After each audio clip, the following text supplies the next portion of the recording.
So this is our question. 25 raised to power 2x divided by root 5 raised to power x is equal to 5 raised to power kx. K is a constant here, and we need to find the value of k. So let's start by using the property 5 raised to power. So we can write 25 raised to power 2x as 5 square, and that 2 will multiply by 2x, which will become 4x.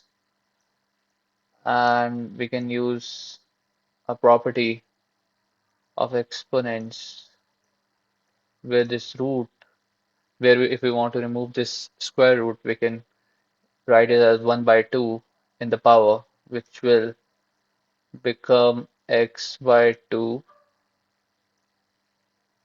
And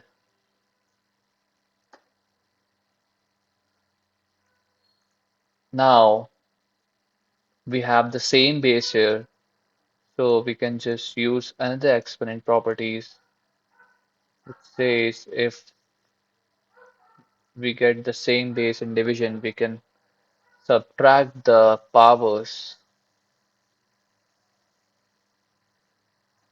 So we just need to subtract the power here, which will become 8x minus x, 7x by 2,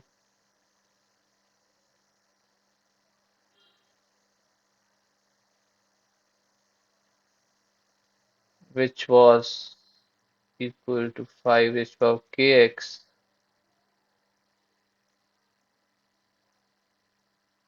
Sorry for my handwriting. 5 raised to power kx, which will become, which tells us like k here is 7 by 2, because 5, we have the same base, x is x, so k here is 7 by 2, which is our answer. You know, so if you have any doubts in this question, just let me know. I'll try to solve that. So that's it, I guess.